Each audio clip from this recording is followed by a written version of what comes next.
Well, glory be and mercy me, we've done it yet again. Here we are, walk around the graveyard. Guys, it's just every day is more beautiful than the last, honestly. Look at this. It's springtime, we're here, we did it, right? We made it through the winter. I know that there's going to be a downtick again, but I don't care. I'm going to take it what I've got. I'm actually wearing my winter coat still. I shouldn't. Oh, it's too warm. It's too beautiful. I love it.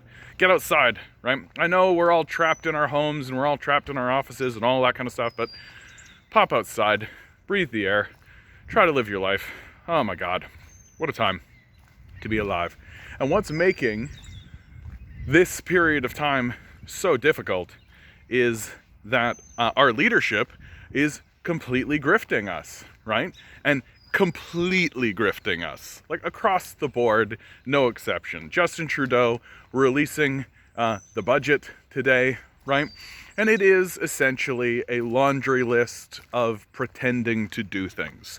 That's how it can be described, right? So, for example, on the climate change file, right? Oh, we're going to invest in carbon capture technology. That's pretending to do something, right? Literally all of the reports coming out about carbon capture is that they don't actually capture more carbon than they emit, and that the fossil fuel industry uses the carbon that they have captured in order to do what? Oh, get more oil and carbon to emit into the atmosphere, right? That it's a grift completely. It would be 1,000 times more effective to just, plant a tree, right? Look at that. Trees. Did you guys know that trees are carbon capture? Did you know that we have access to the technology to plant 100 billion, quadrillion, trillion trees, right? That if our government was actually interested in the idea of capturing carbon, that we wouldn't be investing in giant factories that emit a bunch of pollution in the first place, dredging, mining, doing all this crazy stuff. We would literally be planting trees and also not cutting down the trees we have, right? That we would actually be standing up and saying like, hey, you know that clear cutting that we're doing in the Amazon? We're no longer going to participate in that. Companies that do that, we no longer trade with. We no longer permit in our country, right? We could say that kind of stuff. We don't. Why? Oh, excuse me. Why? Because the idea is to just convince people that we're doing stuff. It's a con. It's a grift. Take a look at the housing market, right? Take a look at what they're doing in the housing market, right? Two major initiatives that the Liberal government is standing up and they're saying, oh, we're going to actually do something about this market and everything. We're going to ban foreign buyers for 2 years, right?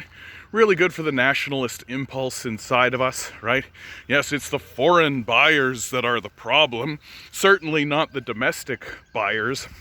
Certainly not our own billionaire class. Certainly not our own collection of absolutely devious oligarchs, right? Don't worry about them. It's got to be those stinking foreigners that is getting the job done. So even if it was the case that there was like a whole bunch of foreign buyers in the conversation, all they're going to do is transfer their wealth to domestic markets and then have their domestic market buy the property on behalf of the foreign buyer. So completely pointless ban, doesn't achieve anything. It's literally just doing something to pretend to do something so that gullible rubes will be like, oh, they bought 4 bars, they actually care about me. And then the other side of it, we're going to give a tax break or give a tax credit or give some kind of grant to first-time home buyers, right? $40,000. If you want to buy a home, we're going to give you $40,000. You know what's so funny about that? One of the big counter arguments that was always used against me when I was attempting to defend a basic income was, well, if you give people $2,000 per month, they'll just raise the rent to $2,000 and that'll wipe out the basic income. But I guess that logic doesn't apply here, right? If you give $40,000 to first-time home buyers, that means that the price of housing just goes up $40,000, right? Guess that doesn't matter. Guess that doesn't apply. We've got data coming out of Better Dwelling saying that upwards of 20% of the housing market and upwards of 40% of the new houses being constructed. In some areas, it's as high as 60% of the houses being constructed are just bought up by investors, right? Literally 1/5 of the market has just been picked up by this worthless class of citizen who do nothing, participate in no way, who just sit on empty properties. And what do? They jack the rent, force people out of places, and they don't care. They don't care. Meanwhile, the liberals are passing the most tepid, no, it's not even tepid, right? It's so obviously a grift. It's so obviously a con, right? The idea of saying that it's tepid means that it's effective, but it's small, right? This isn't even effective. It's just obviously a grift. And we really have to start coming to terms with this, guys. These people do not work for our benefit. The only reason they are talking about these issues is because we are talking about these issues. If we were not talking about these issues, they would not be talking about these issues. They don't care to solve these problems. They don't care to solve the problem of climate change. They don't care to solve the problem of housing. They don't care to do any of this. And what is the impact that this is having on the perception of Canada across the world? Well, the EU Parliament literally said to Justin Trudeau, you are despicable and we wish that you would leave, right? So this is our allies in the G7 and the G20 looking at us and saying that our government should leave, that we do not deserve a place in the EU Parliament, that the parliamentarians of the EU, when Justin Trudeau stood up to speak, walked out of the building. We have lost all credibility in the international community. We have lost all credibility, even in our own society. We are literally voting for this. We're literally looking at our political class and saying, yeah, this is fine. We're just going to keep going along with this. The only way that we'll be politically active in our society is by walking up to a ballot box every so often, checking a box and putting it in the bin, while we vote for someone who we don't even know, really, right? To continue this absolute, overt, and obvious con that is being perpetuated against the populace on behalf of a class that is benefiting from the con. What do you think is going to happen to guys like Justin Trudeau when they're finally out of office? Where do you think guys like him go? He's going to go sit on some board of directors for some financial industry or some fossil fuel company, right? Where he's going to get paid $100,000, and every so often he'll come out of the woodwork and he'll say something, and we're all supposed to go, oh yeah, let's listen to the total complete fraud who absolutely is betraying us every single day, just choosing to. What do you expect from a guy who still thinks wearing blackface is a good thing to do, right? And the shameful part of it, guys, like, we don't have an alternative, right? Like, this is what it means to live in an oligarchy. This is what it means to live in a society that has fallen to a corporate coup d'etat.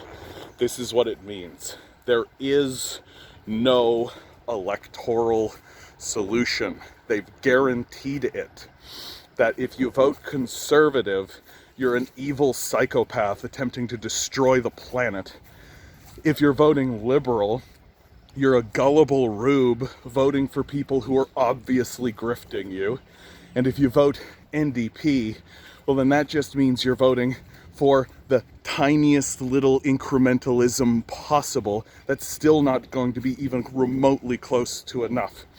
The oligarch class has assured that there cannot be an electoral solution to this, which means that we have no alternative left but to surround the halls of power, to surround these people's homes, surround these people's vehicles, make their lives a living hell. We have no alternative.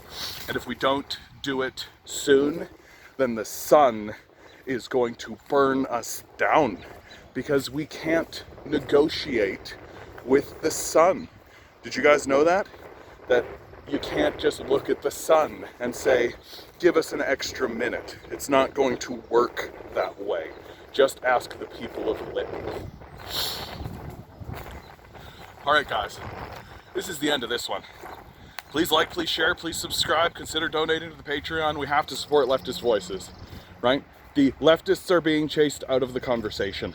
More and more, every day now, leftists are being banned from social media, banned from Twitter, banned from all kinds of places, right?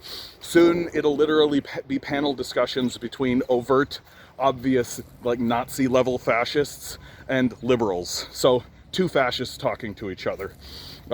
If we don't actually allow the reasonable conversations to exist in the conversation, we're going to literally tuck ourselves into an inferno. Always remember, guys, you are a quantum being walking around in quantum energy. A temporary quantum refugee, if you like.